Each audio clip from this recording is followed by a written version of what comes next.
Welcome everyone. In this lecture we are going to see the quadratic residues, and we introduce the topic which is required for knowing the quadratic residue. We have the topic quadratic congruence. So we see firstly what is a quadratic congruence, how to solve the quadratic congruence, and then we see the quadratic residue.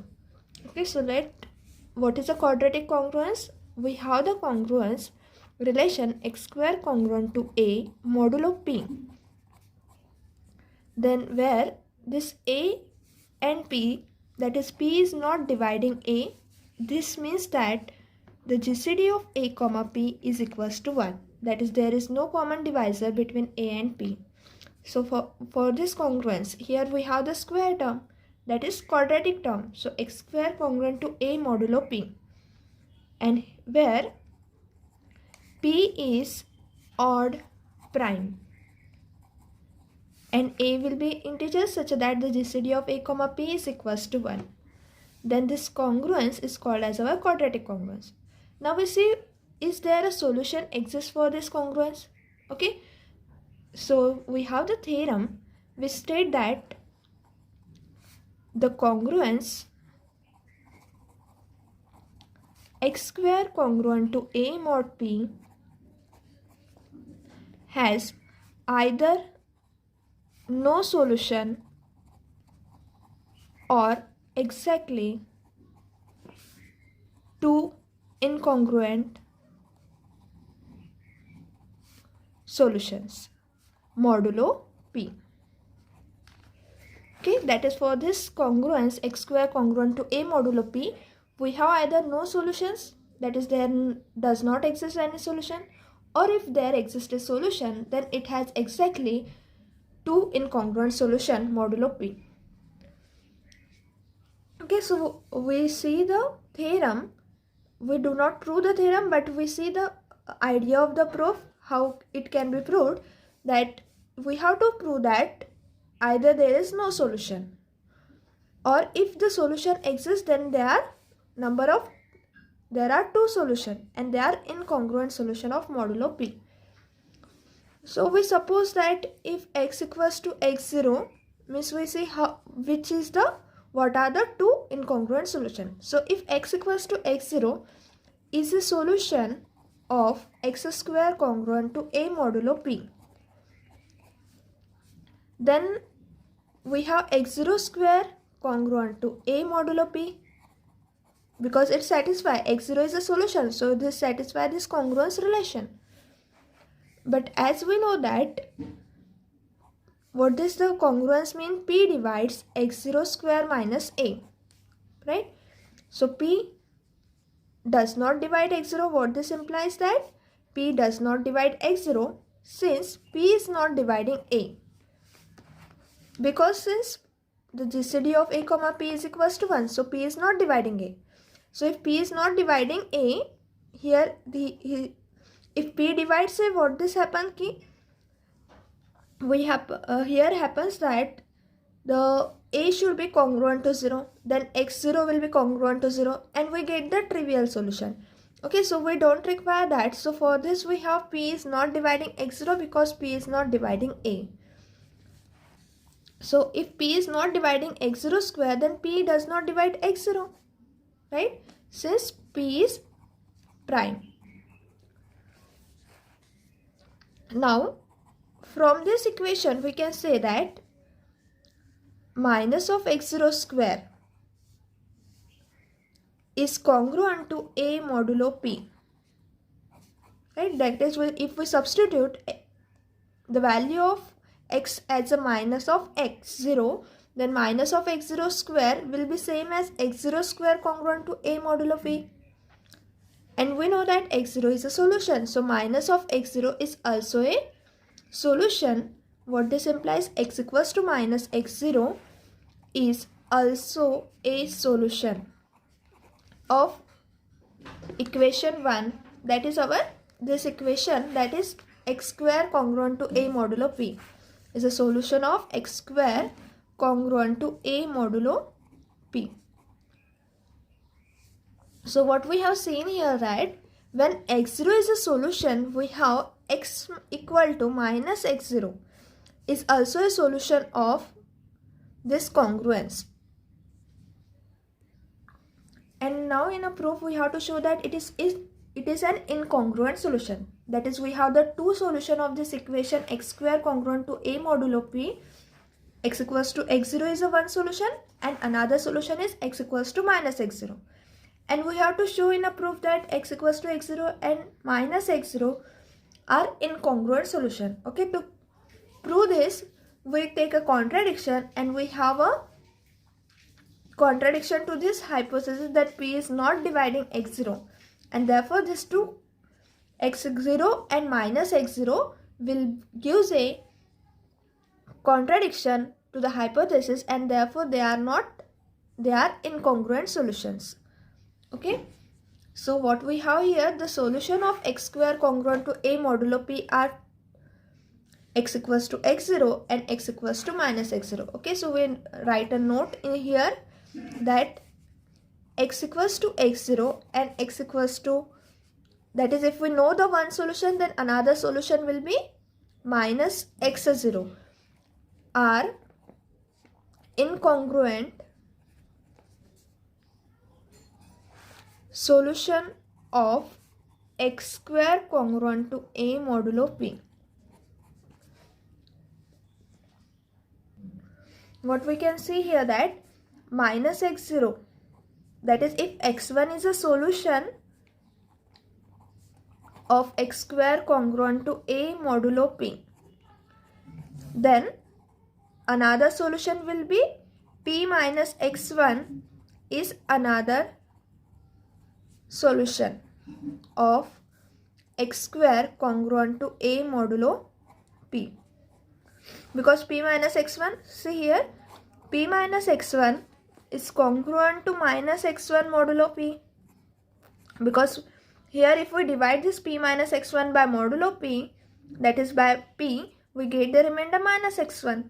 Because x1 is not divisible by p. As we have seen here, p does not divide x0. Okay, so when we divide this p minus x1, we get the minus x1 as a solution, and therefore we can say that this, if x1 is a solution, then p minus x1 is also a solution because it is congruent to minus x1. So as here we have seen x0 is a solution, then minus x0 is a solution.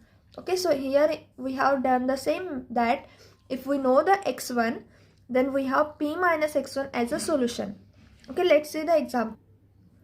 So here we have the quadratic equation y square congruent to 9 modulo 11. Okay, so y square is congruent to 9 modulo 11. We know that y equals to 3, or we take y1 equal to 3 is a solution of equation 1. Okay, that is this our given congruence. Why? Because if we take 3 square, then 3 square is congruent to 9 modulo 11. So this y1 equals to 3 satisfy this equation 1. Okay, now if we take here, now second solution y2 will be equals to what? It is equals to p, here our modulo p is equals to 11. So p minus y1. So we have here p minus y1 means 11 minus 3. So 11 minus 3 is congruent to 8 modulo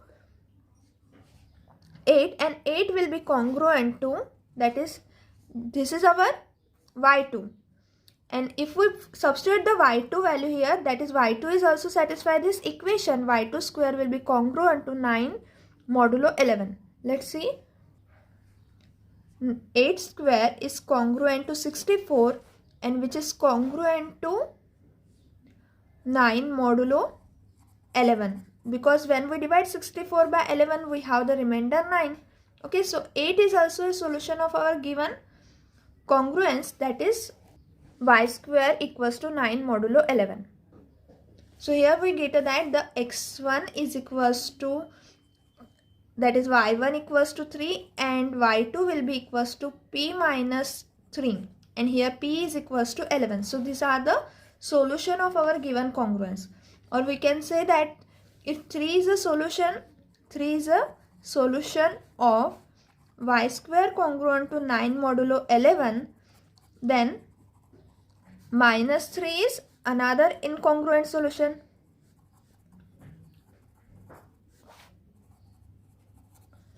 Solution of y square congruent to 9 modulo 11.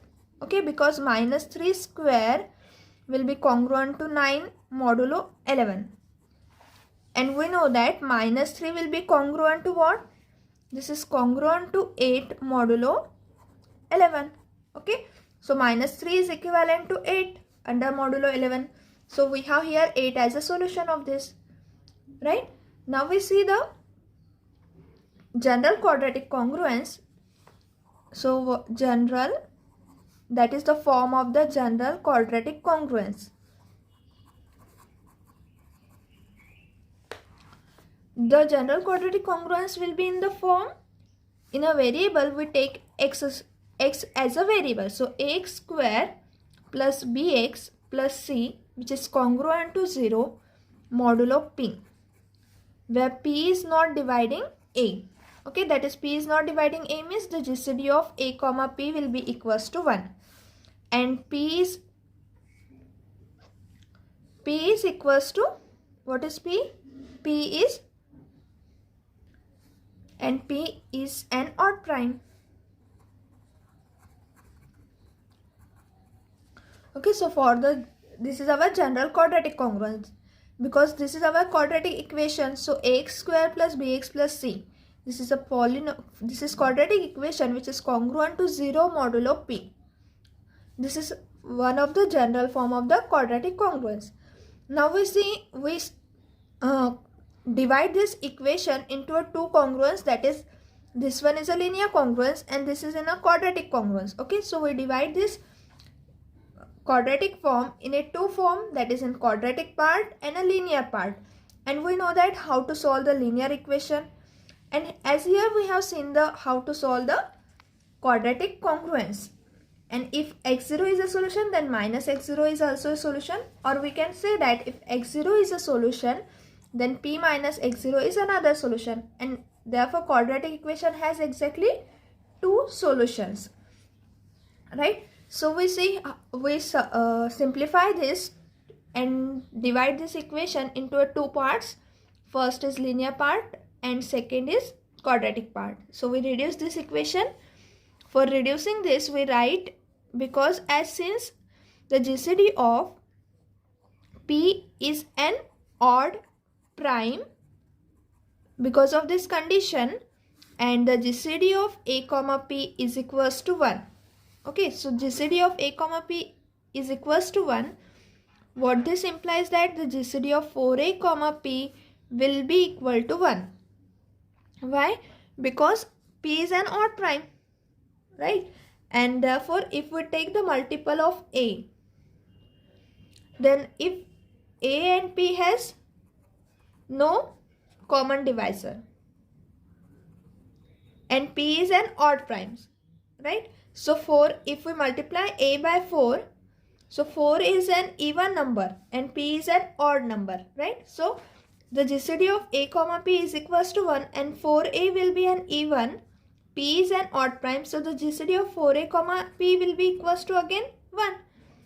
Okay, so due to this, GCD of 4a comma p is equals to 1, we can multiply this equation. We give this as equation number 1.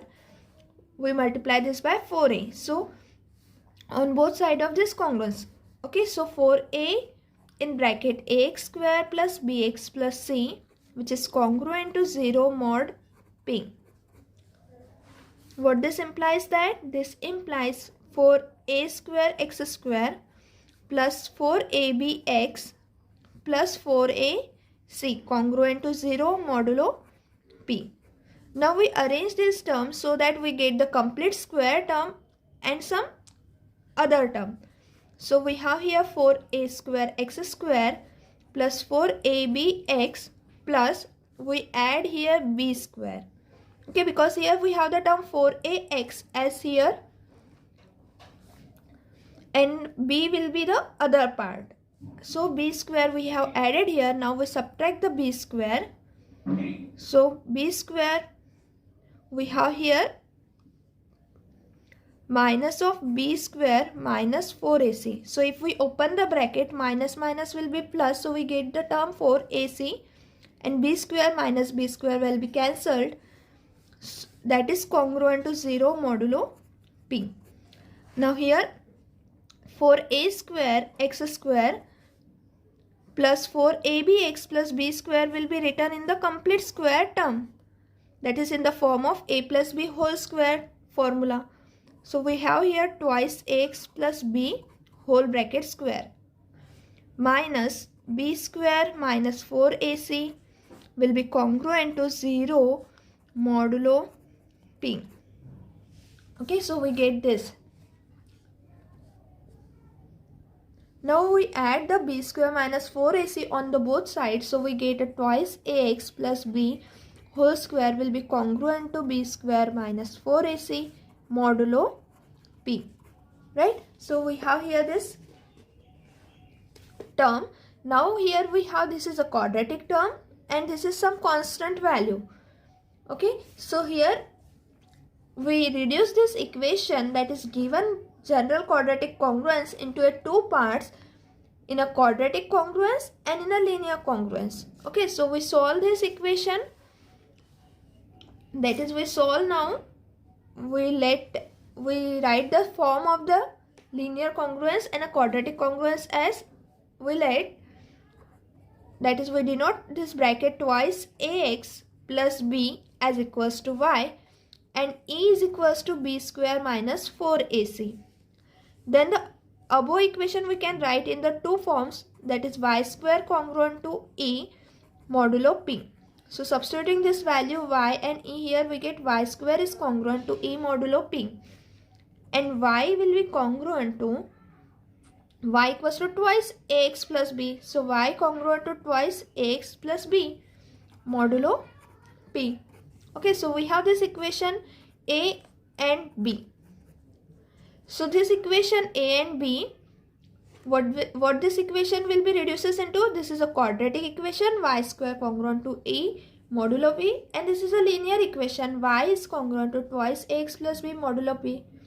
So if we know the value of y, okay, so if we know the value of y, that is a solution of this quadratic congruence, then we substitute that congruence in this equation b.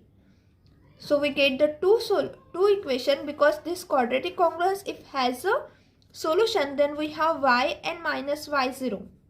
y0 and minus y0 are the two solutions, and therefore if we substitute those solution here in this equation, then we get the value of x. Okay, so we have to solve this quadratic congruence first, and then we have to solve this two equation, that is two linear congruence. One is y0 is congruent to twice ax plus b modulo p, and another one is minus of y0 congruent to twice ax plus b modulo p. By solving these two linear congruence, we get the solution of x. Okay, and therefore the solution of x will give the solution of this equation 1, that is our general quadratic congruence. Okay, so we see the example how to solve this. So we have to solve the quadratic congruence.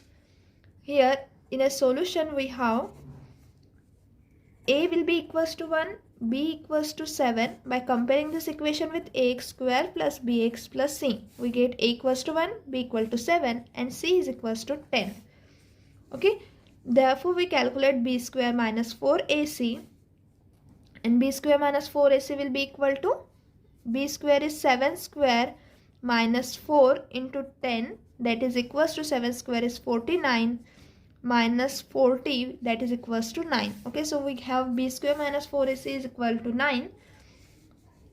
Then given congruence is equivalent to,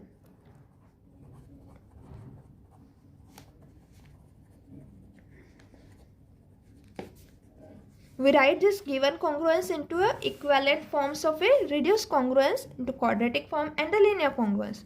That is, we write here y square congruent to e modulo p, and second will be y congruent to twice ax plus b modulo p. Okay, so as we have reduced the given congruence, quadratic congruence, into these two forms, where e will be equal to b square minus 4ac. So we write given congruence as in this two form. Okay, so y square congruent to e will be equals to b square minus 4ac and its value will be equals to 9. So y square congruent to 9 modulo p will be equal to 11. And y is congruent to twice ax plus b. So a will be equals to 1 and b will be equals to 7. So we have 2x plus 7 modulo 11. Okay, so we give this as a equation number a and b. Now we solve these two congruence, that is we solve this quadratic congruence and the linear congruence by substituting the solution of this y in this second equation b.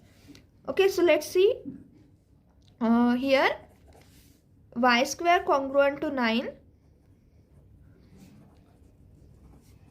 modulo 11. To solve this equation, we have the solution of this equation will be y equals to 3, that is y equals to y1 equal to 3 and y2 equals to 11 minus 3, that is equals to 8. Okay, because our quadratic equation has a solution x0 and minus x0 as we have seen.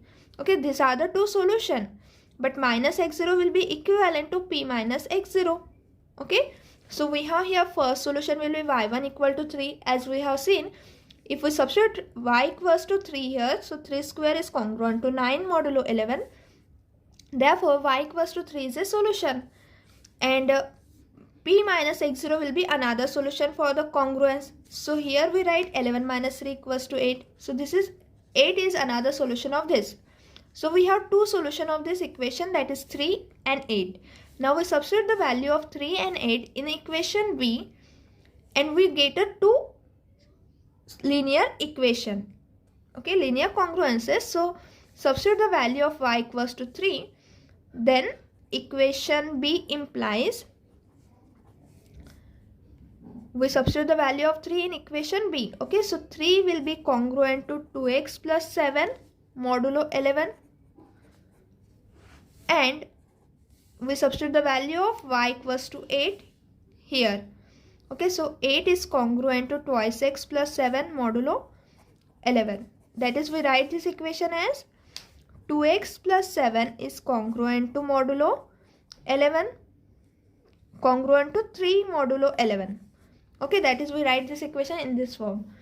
And 2x plus 7 will be congruent to 8 modulo 11. Now we solve this equation. So 2x plus 7, we subtract 7 from both sides. So 2x congruent to 3 minus 7 modulo 11. We solve firstly this equation, that is this linear congruence.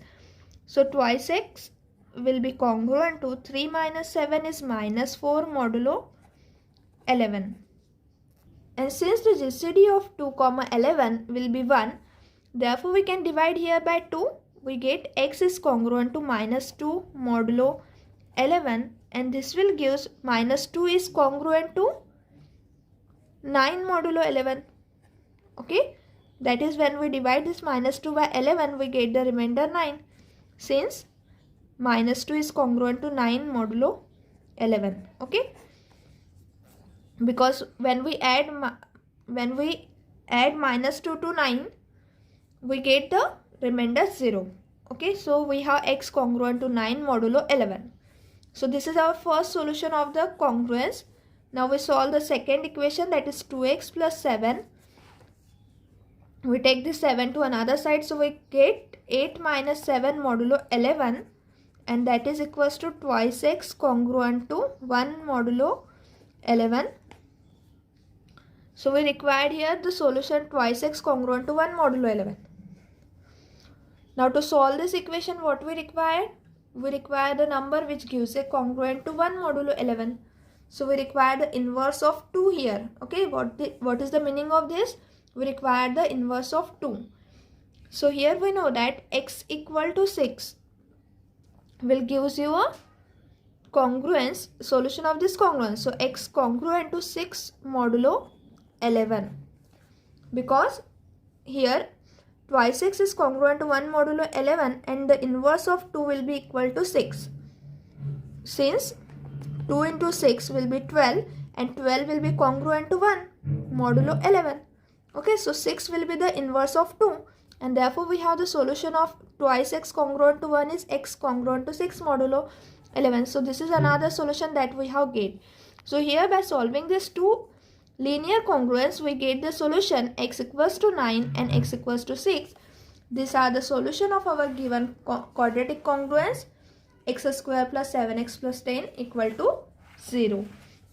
Okay, hence we can write here, hence the solutions are x equal to 6 comma 9 modulo 11. Okay, we have this two solution. So how to solve the quadratic congruence? To solve the quadratic congruence we have to reduce into the quadratic and linear congruence. Then we solve the quadratic congruence first. By obtaining the solution y1 and y2 we substitute these values in equation that is in a linear congruence, and then we solve the linear congruence for the values of x, and that will give a solution of the quadratic congruence. Okay, now we see the definition of quadratic residues. So as we have seen the quadratic congruence, then here we see that the definition of quadratic residue. So definition is that let P be an odd prime. So here in the whole we require P is always an odd prime, and let A be a positive integer with the GCD of A comma P will be equal to 1. So if the congruence x square congruent to A modulo P, okay, so x square congruent to A modulo P has a solution, then the integer A is called a quadratic residue of P. Okay, so what we have defined here, that if this congruence, that is our quadratic congruence, x square congruent to A modulo P, if this congruence has a solution, then this integer A is called as our quadratic residue of P. And if the congruence does not have a solution, that is, we know that x square congruent to A modulo P have a solution or may not have a solution. So if this congruence do not have a solution, then A is called as a non-quadratic residue. So we write here, if this congruence has no solution, then A is a quadratic non-residue of P. Okay, so what we called A is a quadratic non-residue of P. Okay, so when we have no solution, then it is called non-residue of P, quadratic non-residue. And if A is congruent to B, that is this, if A is congruent to B modulo P, then A is quadratic residue of P if and only if, that is, if A is a quadratic residue, then B is also a quadratic residue. So the congruence, that is the congruent of whatever number they are congruent to A, will also be the congruent, that is quadratic residue of P. So if A is a quadratic residue and A is congruent to B, then we have B is a quadratic residue of modulo P. Okay. So what we understand from the definition, that if we have some number, that is which is a perfect square. For example, 4 is a perfect square because it is written as 2 square, right? So 2 square is congruent to modulo p. 2 square is congruent to 1 modulo p, that is p is equals to, if we take p equals to 3, and 2 square is congruent to 1 modulo 3, right? So 1 will be our quadratic residue of 3. Okay, so what we have seen from the definition, that if we have some perfect square, then the perfect square will be congruent to the number, then that number will be the quadratic residue of the given prime number. Okay, so we require the perfect square number, and we have to find the residues of a perfect square, and that residues will be our quadratic residues for the given modulo p. Okay, let's see the example that.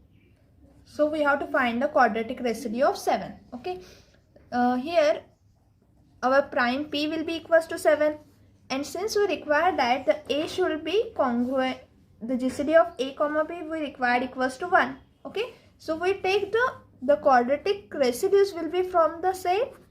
The quadratic residues of 7 will be from the set which are relatively prime to 7, that is 1, 2, 3 and so on up to p minus 1. Okay, so we take the square of this number which gives the remainder 1, 2, 3 up to p minus 1. Okay, so we have to identify the number whose congruence, that is x square, will be congruent to a modulo 7 has a solution. Okay, we have to require to find these numbers which are congruent to a modulo 7, and a will be from these numbers 1, 2, 3 up to p minus 1. Okay, so we take the p minus 1 will be nothing but 7 minus 1, so it is up to 6. Okay, so we have the quadratic residue from this set. So as we know that if we take the 1 square will be congruent to 1 modulo 7. Okay, what is a 2 square? 2 square will be congruent to, 2 square is 4. 4 is congruent to 4 modulo 7, right? 3 square is congruent to 9, which is congruent to 2 modulo 7. So if we take 3 square is 9 is a perfect square, and 9 is congruent to 2 under this modulo 7. So 2 is a quadratic residue, 1 is a quadratic residue. Here we get 4 as a quadratic residue. Now 3 square is equals to 2, 4 square will be 16, and 16 will be congruent to what? 16 is congruent to 2 modulo 7, because when we divide the 16 by 7 we get the remainder 2. Now 5 square will be congruent to 25, and 25 will be congruent to 4 modulo 7, that is the remainder. When we divide 25 by 7 we get 4. Again 6 square will be congruent to 36, and 36 will be congruent to 1 modulo 7. Okay, so we have find here square of all the numbers that are the perfect square. Okay, and here we get the remainder will be equal to 1, 4, 2. Okay, so these two are equal, that is 1 square and 6 square will give the same remainder 1. 3 square and 3 square and 4 square will give the same remainder. 5 square and 2 square will give the same remainder. Okay, so what are our values of a? So here the solution will be x square congruent to a modulo 7, and a should be such that it is lesser than 7. Okay, that is which are relatively prime to 7 and lesser than 7. So 1, 2, 3 up to 6 are all the number which are lesser than 7 and relatively prime to 7. So we have find the square of them, and we get the residue as 1, 2 and 4. Okay, so we can say that quadratic residue of 7 are 1, 2 and 4. Means we have get only the value of square term which are congruent to what? Okay, that is, as we have to find x square is congruent to a. So we have a should be the quadratic residue. So here we have in this term 1, 2 and 4. These are the solution of this equation. 1, 3 and 5 are the solution of this equation x square. Okay, for 1, 2 and 4. So we have this are the quadratic residue and the remaining will be non-quadratic residue. Okay, and non-residue are, so remaining what are they? 3, 5 and 6. Okay, so we have equal, the number of quadratic residue will be equal to the number of non-quadratic residue. There are 3 in number, also non-quadratic residue are also 3 in number. Okay, so we have the result on this, that the number of quadratic residue and non-quadratic residue will be exactly equal. Okay, and we see some result in the next lecture. Okay, thank you everyone.